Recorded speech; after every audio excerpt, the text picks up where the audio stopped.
pris le train pour Inari afin de voir le fameux passage avec tous les torii, je crois que ça s'appelle comme ça.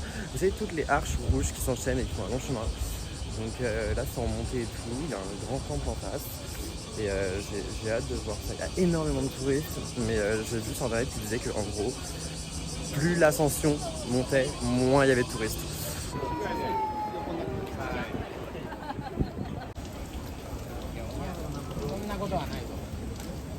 Ok, donc là c'est le plan de tout ce qu'on va devoir faire. Donc là, nous techniquement, on est au niveau du premier temple. On va devoir monter et passer sous toutes les arches rouges pour arriver au petit temple tout en haut. Quand la chaleur et l'humidité ici, c'est vraiment pas une blague. C'est vraiment très sérieux. Donc ça là, normalement, ça devrait être le début de l'ascension. Je comprends pas pourquoi là on descend. On n'était pas censé faire une ascension. Après, moi, ça me dérange de descendre. Hein. Mais juste plus on descend, plus il va falloir monter après. Donc,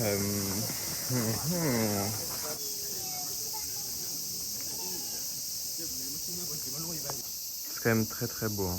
Là, on est rentré dans une zone beaucoup plus boisée. Donc on ne voit plus trop le soleil et tout. C'est beaucoup plus sombre. Mais c'est beaucoup plus agréable parce que il fait beaucoup moins chaud.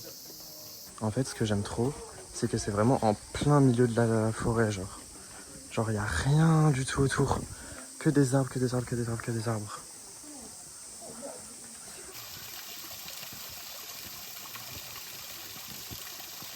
Une chose est sûre, c'est que la personne qui a dit que plus tu montes, moins il y a de touristes, n'a pas menti. Il n'y a littéralement quasiment plus personne.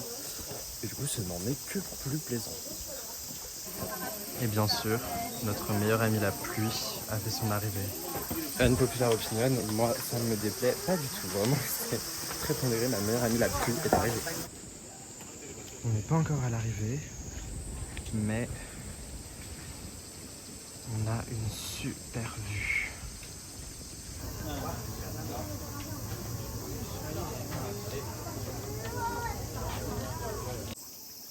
Et en fait, ce qui me fume ici, c'est qu'il y a toujours des panneaux improbables. Genre, comment ça, attention aux sangliers et aux singes.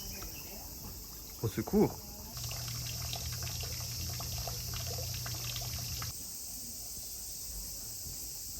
Le soleil a à nouveau pointé le bout de son nez. C'est vraiment beau, vraiment agréable comme marche. Rien à voir avec Kurama, genre là c'est plus du vrai béton, genre donc c'est un peu plus simple quand même comme marche, puis c'est moins long.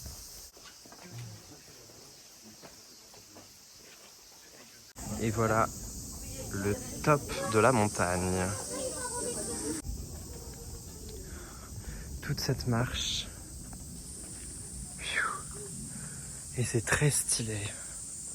En fait, tous les petits trucs qu'on voit là partout, donc tous les petits torii, si c'est comme ça que ça s'appelle, j'ai peur de me tromper, mais tous les petits torii rouges qu'on voit posés un peu partout, en fait, c'est des gens qui les ont achetés, ils ont écrit leurs prières dessus, leur nom, etc. En fait, ils les déposent ici. Maintenant, on va pouvoir entamer la descente. Mon Dieu. Franchement, je préfère quand il pleut parce que quand il y a du soleil, ça fait baiser.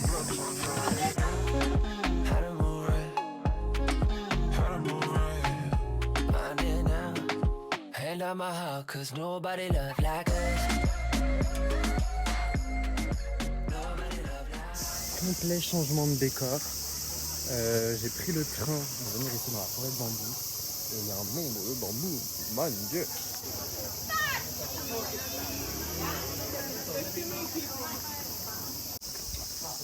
En fait, je me suis dit, vu que j'avais pas assez marché avant, pourquoi pas faire une deuxième balade? Enfin, je veux dire, pourquoi faire qu'une balade quand on peut faire deux dans la même journée? S'il vous plaît, voilà.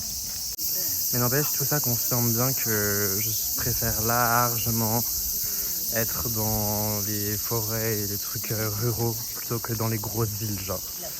Mine de rien. Et l'important dans tout ça, c'est de bien rester constamment hydraté afin de survivre à cette chaleur.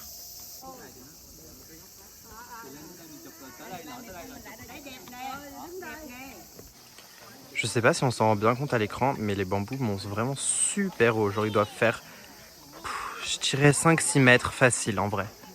Je pense, hein. Quand on traverse toute la forêt de bambou, on arrive, on dirait un ravin. Oh putain, il y a une immense rivière en fait. Ok. La vue est impressionnante. Regardez-moi ça. C'est pas magnifique, genre? C'est incroyable. C'est trop beau.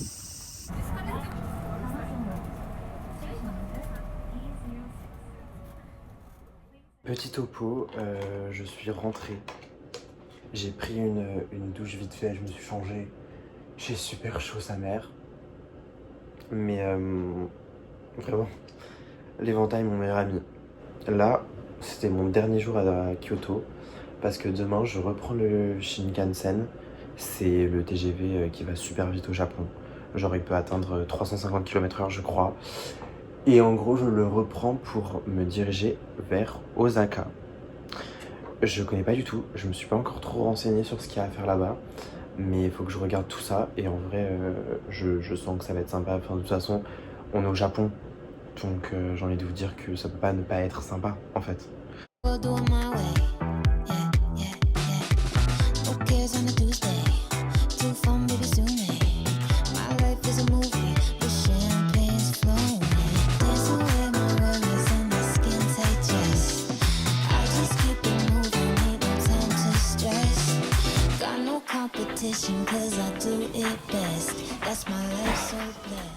Nouvelle ville. Nouvelle ville pour une nouvelle vie. Nouvelle ville, Osaka. Bon, là on est sur... En fait j'ai l'impression qu'à chaque fois c'est de plus en plus grand. Mais là on est sur une salle de bain et même une maison bien plus grande que qu'à Kyoto. En fait c'est encore une maison entre guillemets traditionnelle.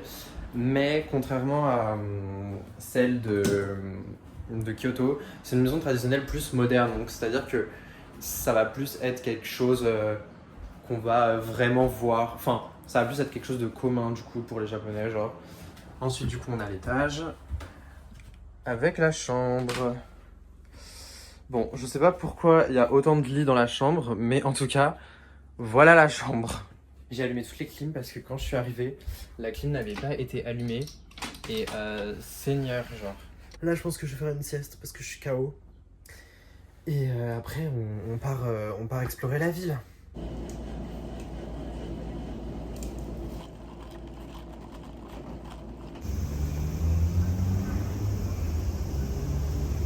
Du coup, là, je suis sorti. Là, je suis en route vers le château d'Osaka. De ce que j'ai compris, c'est vraiment le main point des trucs à voir à Osaka. Je l'ai vu au loin, franchement, il a l'air très grand. Donc, franchement, ça va être cool, j'ai hâte de voir ça. J'espère qu'on peut aller à l'intérieur, parce qu'il y a plein de temps qu'on peut pas aller à l'intérieur. J'espère qu'on peut aller à l'intérieur et ça va être bien.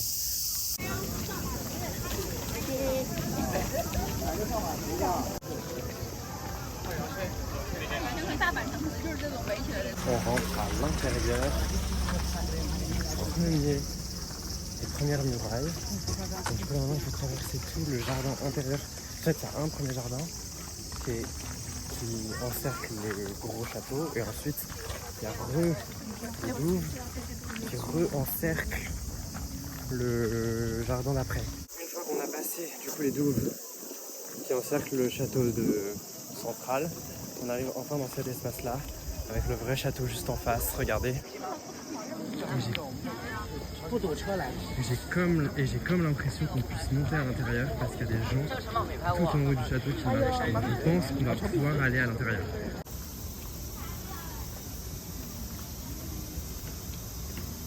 Et ce pays c'est vraiment une singerie, genre ils ont mis des putains de brumisateurs le long de l'escalier quand on monte pour avoir moins chaud, genre. Mais en même temps c'est vrai qu'il fait une chaleur tellement ouf qu'en vrai c'est limite essentiel pour ne pas mourir dans les escaliers. Du coup là je suis monté tout en haut. Et voilà un peu la vue qu'on a. C'est très sympa. Par contre, du coup, j'ai pas montré parce qu'en fait, à l'intérieur, on n'a pas le droit de prendre de photos ni de vidéos et tout à l'intérieur du château. En fait, c'est assez étrange. En fait, on fait un musée à l'intérieur. Et en fait, il n'y a plus rien d'époque. C'est-à-dire que les marches, les escaliers, tout le reste. Tout a été complètement normalisé, entre guillemets. Mais je vois, il n'y a plus rien d'époque à l'intérieur. Donc, c'est pour ça que c'était pas forcément très grave que j'ai pas pu rentrer. Du coup, là, je suis en train de monter. Parce qu'en fait, à l'intérieur, on n'a pas le droit de prendre de photos ni de vidéos et tout. À l'intérieur du château. Et voilà un peu la vue qu'on a.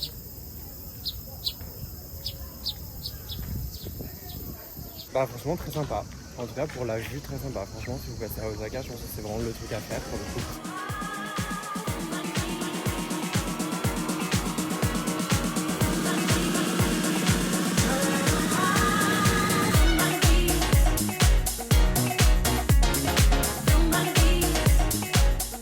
Oui, oui.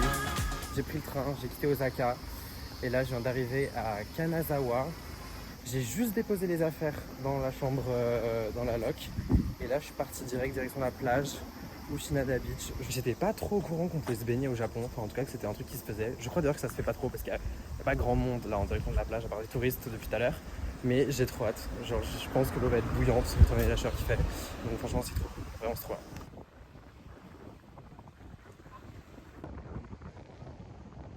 L'eau est tellement belle, oh mon dieu, c'est incroyable. Et il y a personne, genre il n'y a vraiment personne. Genre enfin, il y a quelques personnes, mais très très très peu. Donc c'est vraiment génial. Franchement là, si je pouvais avoir le coucher de soleil sur la plage, ce serait encore plus incroyable.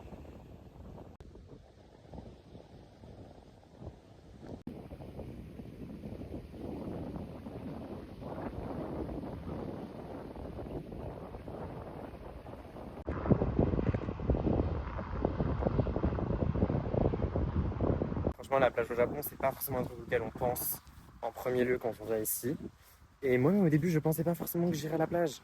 Mais en fait, une fois que tu l'as fait, tu te dis que ben, logique en fait, enfin, évidemment, genre c'était ma première fois dans l'océan Pacifique. Et franchement, la mer, comme dirait Amélie Oudéa Castéra, elle était douce. Elle est douce, elle est douce. Et non, mais en vrai, elle était hyper chaude. Genre, j'ai regardé sur internet, elle était à 26 degrés, donc vraiment trop bien. Genre, température parfaite. Donc, franchement, si vous venez au Japon et que vous avez l'occasion d'aller à la plage, parce que genre, vous êtes dans une ville qui est pas loin de la plage, foncez. Genre, vraiment foncez. Ça permet de faire autre chose, de voir encore autre chose, une autre facette du Japon. Et franchement, c'est grave cool.